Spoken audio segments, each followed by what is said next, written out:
Hey everyone, welcome to Tent Talk, the Farmers Market podcast. This podcast is all about farmers markets, how to increase your market business success while providing people with fresh food. Farmers markets are essential. Whether you're a farmers market manager or a small farmer or food maker selling at farmers markets, you have found just the right podcast. This week on Tent Talk, we're chatting about how to gear up for the end of year holiday season. Hey everyone, I'm one of your hosts, Bridget Myers. I'm a longtime farmers market manager and education coordinator at Farmers Market Pros. And I'm Kat Fields-White, Director of San Diego Markets, still an active farmers market manager and market consultant, founder of Farmers Market Pros, and host of Intense, the Farmers Market Conference and the Farmers Market Pros community. And I'm Justine Marzoni-Mead, Tent Talk producer, marketing director for Farmers Market Pros, and logistics coordinator for Intense, the Farmers Market Conference, coming right up March 6th through 8th, 2023. Happening. Fast approaching. Happening. It's happening. Those tickets are flying. It's yeah, all get your happening early bird now. tickets now before the price increases. Yeah, I've been amazed how, people are saving money this year, jumping in on that early bird. Today's episode of Tent Talk, the Farmers Market podcast, is supported by Marketing for Markets, the simple online course that helps busy farmers, vendors, and market managers promote their businesses. Learn how to use your time wisely and focus on the right marketing methods for you and your customer base, and put free, effective tools to work today to increase your foot traffic and your sales. Register now by clicking Marketing for Markets on the online education page at farmersmarketpros.com. Well, welcome back to Tent Talk, everybody. This week, we are talking about how to prepare for the holiday season. Yes, the holiday season. It's coming for us all. No! It's right around the corner. I know! We know it's only October, but guys, this is the start of the holiday season. Wasn't it just National Farmers Market Week? It was just a blink of an eye ago. Wasn't it just New Year's 2022? Wasn't it just the conference 2022? That's true. Oh my gosh, this year's flying, as they all do. But the onslaught of end-of-year holiday season is definitely already upon us. We're preparing for lots of things. And if you're just now planning, you may just be a little bit behind already. Sad to say. Womp womp. Womp womp. But let's jump in and we'll catch you up. That's right. You can catch up. Don't worry. Yes. We've been known to procrastinate a little bit ourselves, but You don't say. we are expert catching uppers. We are catcher-uppers.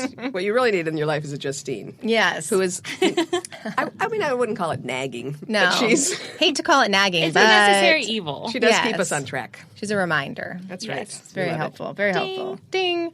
But if you don't have a Justine, you can remind yourself. That's with right. Yeah. And good we'll help. tips. We'll Yeah. remind you. That's right. Yeah, so starting off, we operate year-round markets. So I think, sometimes it's oh my God, holiday season, for living in San Diego, it doesn't always feel like the holiday season just because it doesn't get True. No super snow. cold here. Yeah. And for those of you who operate seasonal markets, you might want to just be, your brain might be telling you oh, well, our markets are closed. I can just check out and not listen to this. However, before, we get into all the stuff you can do at your market, this is just a great reminder that even if your market is seasonal and it's not open this time of year, you can still take advantage of the holidays as a great marketing opportunity. You can put all this stuff in your email newsletters. You can be talking about it on social media.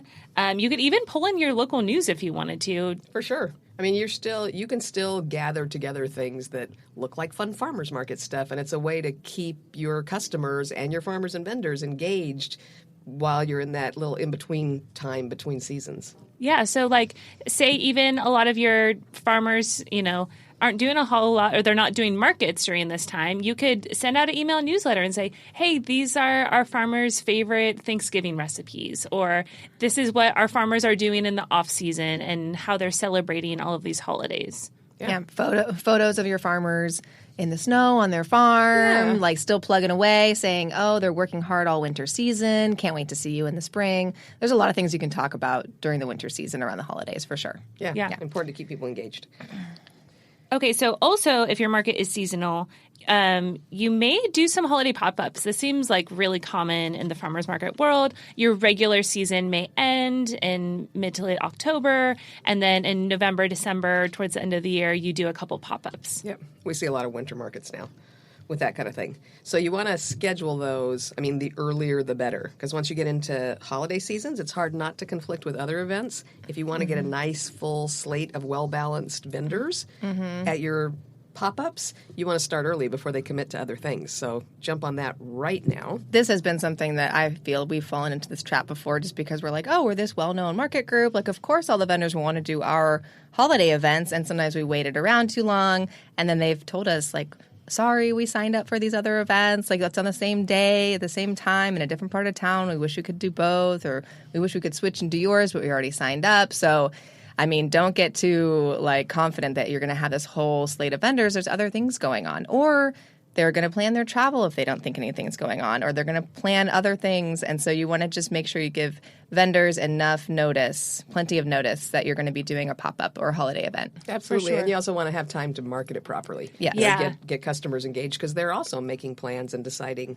which end of town they're going to be at that day. Yeah, I feel like it's just a big party now. Every holiday season, somebody's doing something, no matter what part of the country you're in. No matter what holiday is being celebrated, people are into these, like, pop-ups and gatherings and events. And so, it's a little more competitive now, but if you do it right, especially if you're a farmer's market manager, you already have the skills to do these things. Yeah. So you can jump in and make it happen. Yeah, and promotion-wise, especially once we're getting into, like, the Christmas village-y time of year, a lot of, like, local magazines or news stations or online blogs, they tend to do a lot of, like, roundup, like, here's all the fun holiday events you can go to.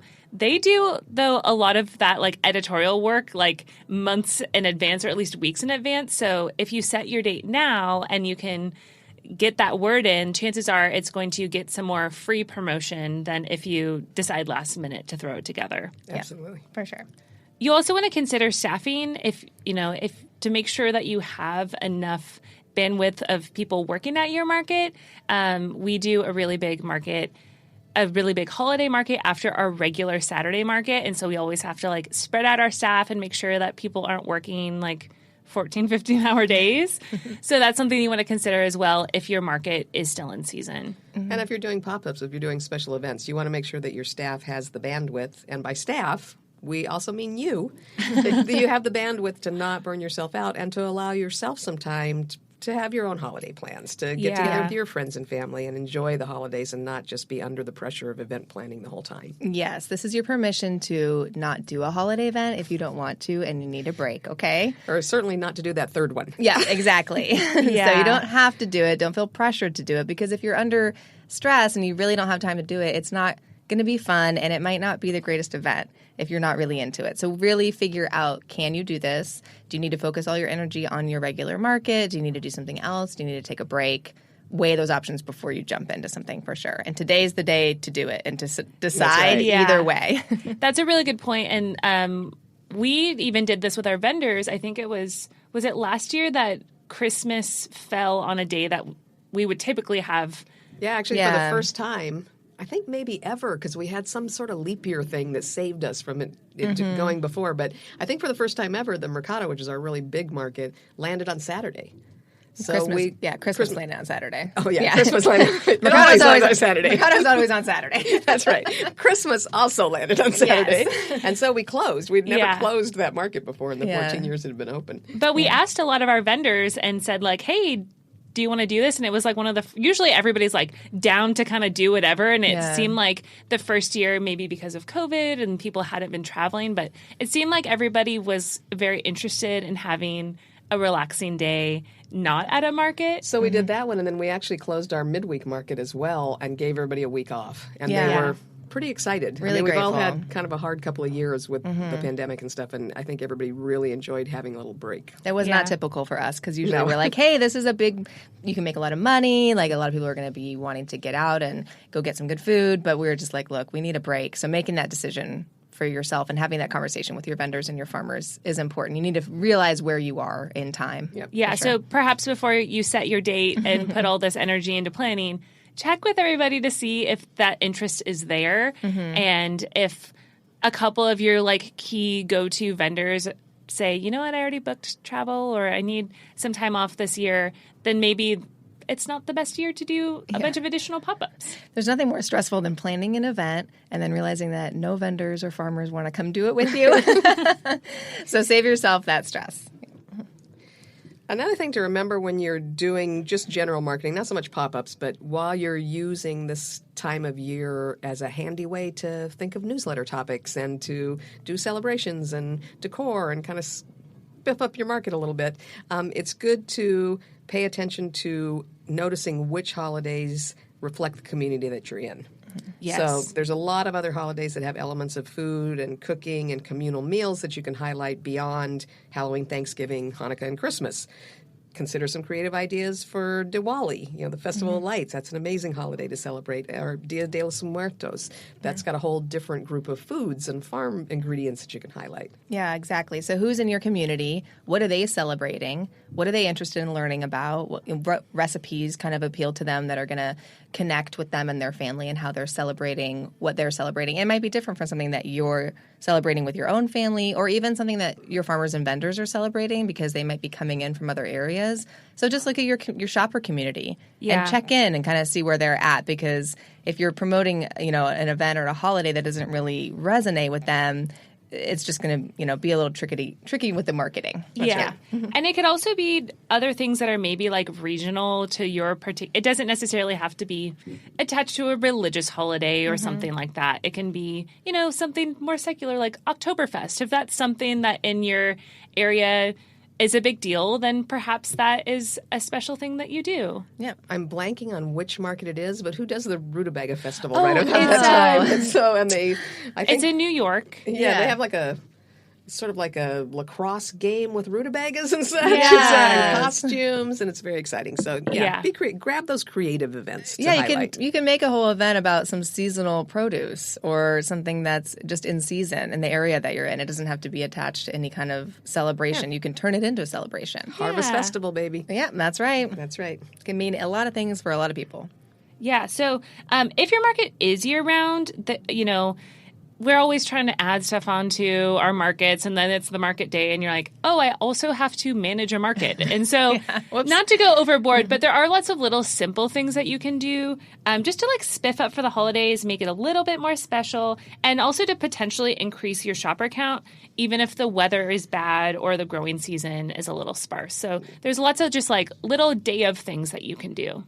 Yeah, something else you can do is ask your market vendors and farmers to do a little decorations in their booth. You can zhuzh up your info booth with little twinkle lights or some kind of decor to kind of go along with the season. And then something we do at our market is around Halloween, we ask the farmers and vendors to dress up in their Halloween costumes or decorate their booth, and then our staff does it as well. And then we kind of just take a jar around the market that's filled with little envelopes that have market bucks in them or a little coupon for an insulated bag. And any vendor who has a decorated booth or has a costume on can just reach in the jar and pull out a little card, and it's just $5 off their booth rent, $20 off their booth rent, little things like that. So it doesn't have to be a big investment, but it just encourages vendors and farmers to have fun with celebrating the season, and it makes your market look pretty festive. It does. Yeah. And a lot of times you can tie local businesses into that. They're really excited to know that you're putting the effort into doing the marketing to make the crowd bigger, which will then drift into their nearby restaurants and boutiques. Mm-hmm. So a lot of times they're willing to chip in little gift cards that you can give to your vendors as part of that deal. Yeah, the local businesses always love it when we, want to give gift cards to our vendors from their businesses, because after a long day at the market, those businesses love it when the vendors come and they stay to grab that extra cup of coffee, or they go have a quick bite at one of the restaurants, or go have a drink at the bar. So, and then they can talk to the shoppers about their favorite places in the neighborhood. So kind of just explaining that to the local businesses, supporting the shoppers and getting them into your shops is great. You want to also tell these vendors and farmers, because these are a bunch of little concierges for the neighborhood. Shoppers ask them all the time, oh, where should I go eat after the market? And so if you can connect the businesses with the vendors, that is just a win-win for everybody. This sounds like a whole new episode. We're going off on another marketing tangent. We'll get back to that soon. For sure. Yeah. Other fun things for Halloween I've seen, just looking online, other markets do kind of a trick-or-treating type thing. Mm-hmm. So you might, have something fun where the kids can go to different booths and say trick or treat, or you could say some other fun farmers market-y thing. I don't know. Yeah. I can't think of anything off the top of my head, but I'm sure there's some ideas out there. Trick or eat. Yeah, Trick or eat. Get like a little carrot, or like, in Southern California, we still have berries in October, so I know that's not true for everybody, but like a little strawberry in your basket, or just, a little treat or a little card or something like that, a little sticker, just to get the kiddos to go to each booth and kind of visit the farmers. So just making it fun. Take your coloring sheets and modify them for holidays. Yes, you can update those bingo cards for the different growing season. Once it turns fall, it could be like a fall theme or a winter theme. Yes. Also, we did in the past around Thanksgiving time. I think this one especially is so food focused. And there's, I don't know, it's just kind of wholesome in at least maybe not the historical side of Thanksgiving, but in the way of thanking people for the hard work that they do, thanking your farmers for providing this awesome, delicious food. And we've done like a little thank you note station at our info booth, and where people can write thank you notes to either the market staff or their favorite vendor or their farmer, and they can kind of walk around and deliver those thank you notes. So that's always a fun activity to do during Thanksgiving times. Really fun. Yeah, kind of low overhead and low effort. Because as market managers, we're always just so busy around the holiday season with other things. So it's like these little things you can do at the market just to add a little extra something, but it's not too much and it's not like a whole nother event. Yeah. So speaking of too much, a little bit more effort, but a big fan favorite. All of these holiday events tie in really well to chef demos. So getting chefs out there to do your latke cook-off and, make potato pancakes out of sweet potatoes and squash and all those interesting things, or do their favorite holiday recipes, or we have a tamale tasting usually around Dia de los Muertos. And there's just a lot of fun things you can do if you can get a local chef or restaurant owner to come out and do a little demo. That can be fun. Yeah, and I feel like this is kind of talking about not just hanging on like kind of the typical holidays, but being a bit more inclusive and also kind of just getting more in touch with the culture of your particular neighborhood. I feel like chef demos can be a really, really great way to do that. Again, it is a little bit more work intensive, but if there's like a really awesome restaurant in town that everybody loves and they are known for, a particular dish that falls in line with this time of year, that could be just like a really awesome way to get people out. And obviously you want them to cook with what's available at the market. And I think it just really like opens up shoppers' eyes to be like, oh, wow, like I can cook this stuff at home. I don't know. It just kind of unlocks this part of their brain that if they're just looking at the produce, that might not connect for them. Absolutely. Yeah, especially as long as you're really careful to make sure that your chefs use farmers market ingredients, that can be such a productive thing for everybody. Yeah, and we've offered chefs before like some market bucks to go purchase their food from the farmer. So we're not asking the farmer to donate the food because we want to make sure that the farmer's making money on that. We're not asking the chef to pay for all the ingredients because they are donating their time to be at the market. So it is an expense on the market side, but I feel like it's it kind of comes back. The ROI is nice because the shoppers will get a better idea of how to shop at the market. They'll keep shopping at the market because they won't feel so frustrated that they don't know how to cook. So it's like a long-term marketing plan, but I feel like it's really helpful for shoppers. And plus it's entertaining. It's something to do at the market, something you can say on the local news, something you can say in your social media posts. So yeah, really easy to spin local coverage off of that. Yeah, for sure. And also just like you said, all this fodder for your email newsletter. If you can get a local chef to put together a little recipe for you, and that's your newsletter right there, right? So kind of finding some other ways to just make your job easier and putting out all this content each week. Yeah, for sure. You can even find someone on social media. If you have like local influencers that are shopping at the market regularly, you could reach out and say, hey, would you mind putting a couple recipes together that you make with items that you buy at the farmer's market? We'll repost them in our newsletter or link back to you, and it's a nice exchange of marketing and then a lot of times they'll throw it up on their social media and things too, so you get a whole new group of followers that you're exactly. Yeah. You want to be careful not to ask too much of people but if it's an exchange of like, hey, we'll exchange this marketing for us, or you can give them a few bucks as well, market bucks, to go buy some ingredients and do a cool recipe, like a video or some photos, and then link back and forth. It could be helpful for everybody. Yeah. And then another thing that we do at our market year round that may be helpful for you, typically during these end-of-year holidays, in some way or another, there's typically gifts involved. Whatever holiday it is, whether it's a, like a Christmas present or it's a host gift or you're just going over to somebody's house and you want to bring them a little special something.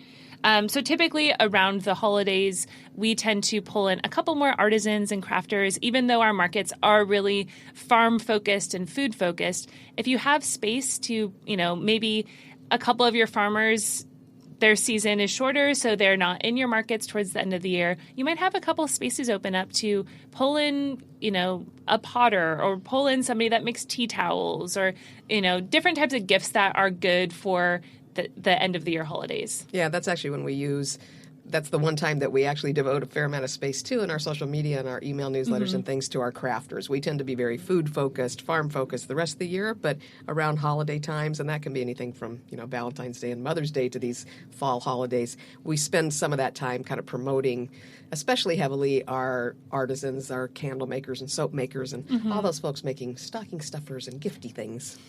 Yeah. For sure. Yep. All right. I'm already overwhelmed thinking about the holidays. And I'm already have I planned enough for our holiday season? We're in the middle of starting our Christmas Village, which is our holiday event that we do at our big market. So that's already underway, and we're So the last thing, though, if you're a market manager, don't forget to plan something celebratory for your farmers and vendors and your team. Yes, that's so important. Really important. It's so easy to make people feel appreciated by making that little effort. So to be sure it's inclusive, sometimes a New Year's celebration is better than one tied to a specific holiday that is culturally based. So that's a great time to recap what you've accomplished together in the last year, look forward to what's next. Doesn't take much. Small gifts and cards go a long way towards making your whole farmers market family feel appreciated. Farmly. Yeah. Your whole family. Hey, I like that happy accident. I do have to say this is really smart too, because as somebody that had a small business, the holiday season, especially, the last week of the year is so busy with shipping out orders and working all these special markets. And when Dave and I were selling hot sauce, we would be sometimes we'd work 2 different events in the morning and then 2 different events in the evening those last couple of weeks of the year. And it was so, so wild.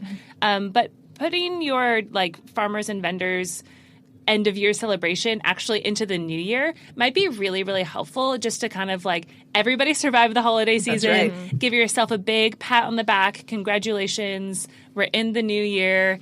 And it might give you your market, if you do have a budget for it, you can push it into the next year, too. That's right. Yeah. Works really well. Yeah. Okay, back to it, team. We can catch up now. We can do it. We can do it. We got it. All right, we'll see you next week. Thanks for listening to Tent Talk today. For more information and actionable tips on using the right tools to bring people to your tents and to promote your holiday events, sign up today for our new online course, Marketing for Markets. Save time and get results today when you click Marketing for Markets on the online education page at farmersmarketpros.com. Farmers markets are all about connection, and all of us, operators, farmers, and vendors, keep learning. Connect with people just like you from various parts of the country and share what's happening in your area in the terrific conversations over in our private Facebook group, the Farmers Market Pros Community. If you're actively involved in a farmers market, please find us there, answer the 3 qualifying questions, and join the group. You can also message us on Instagram at Farmers Market Pros or email us at connect@farmersmarketpros.com. If you're looking for further education, check out our online course offerings at farmersmarketpros.com. Thanks for listening to Tent Talk. Please leave us a review on iTunes, Stitcher, Spotify, YouTube, or wherever you access your podcasts, and tell us and others how you're enjoying Tent Talk. And be sure to subscribe to our podcast so you don't miss the next episode. Tent Talk, the Farmers Market podcast, is proudly produced by Farmers Market Pros, where passion meets profit. Today's episode was recorded and edited by Justine Marzoni-Mead. Original music by David Mead. Thank you so much for listening today, and we'll have another great episode next week, so tune in.